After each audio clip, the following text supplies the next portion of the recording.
importante é entender o ateísmo e as implicações do ateísmo. Porque elas estão hoje em todos os lugares, inclusive no nosso país. E mesmo as pessoas que... O indivíduo que não é ateu, ele pensa como ateu. Ele pensa como um ateu. Por exemplo, a ciência. A ciência hoje ela é totalmente ateísta.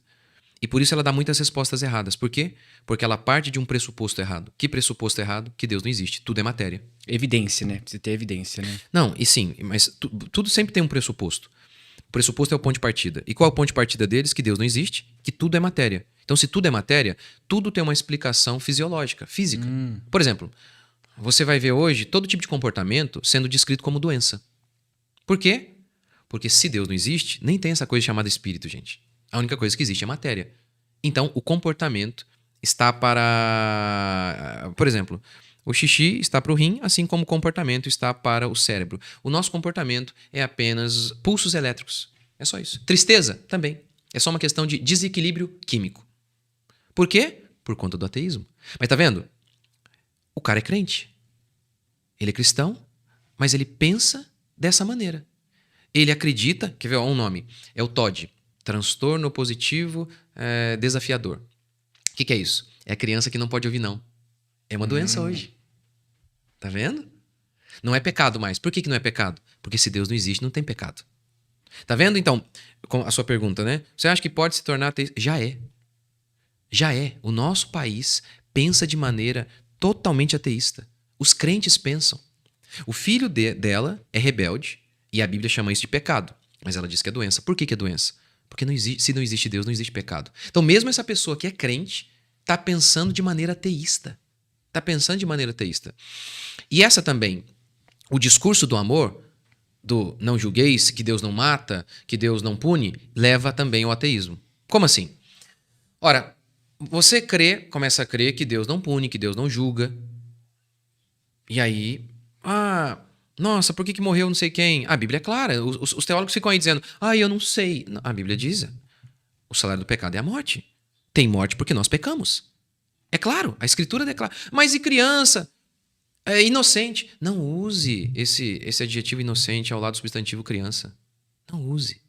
Não ao lado do substantivo homem. Não existe nenhum ser humano inocente. Todos são pecadores, desde o ventre, como diria Davi. Então, cada morte acontece por conta do pecado humano. Essa é a resposta bíblica. Mas como eles não creem nisso, eles não creem que Deus pode punir. Eles não creem que Deus pode disciplinar. E aí, o que acontece? Mas fica difícil porque você lê a Bíblia, como diria Martin Lloyd-Jones, se você retirar a doutrina da ira de Deus da Bíblia, vai sobrar bem pouca coisa para pregar. Tem muito texto bíblico falando sobre Deus punindo, tanto no Antigo quanto no Novo Testamento. Inclusive o próprio Cristo, né? A ira de Deus veio sobre Cristo. Exatamente, exatamente. Só faz sentido. Por que tem cruz?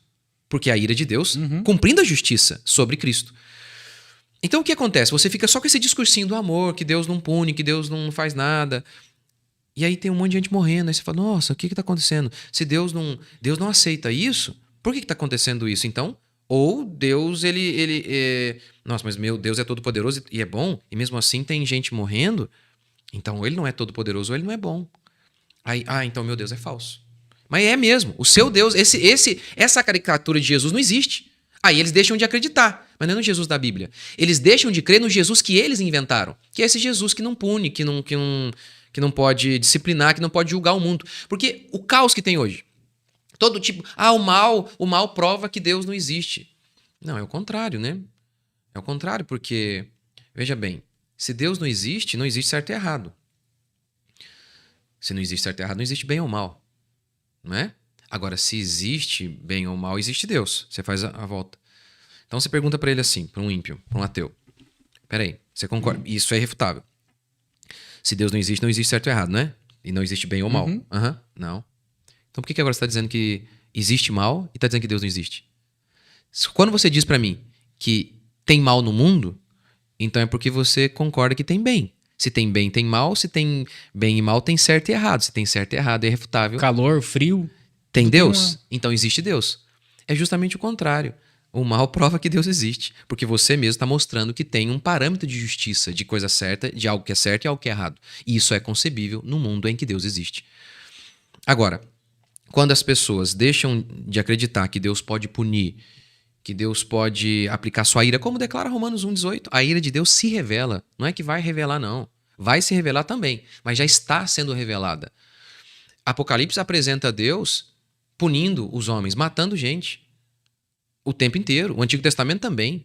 E isso em resposta aos pecados dos homens. Agora, quando você deixa de crer nisso, aí fica difícil. Aí você inventa um Jesus que não faz isso, e você vê isso acontecendo o tempo inteiro, o que acontece é que você deixa de crer nesse Jesus que você inventou, porque ele não existe mesmo.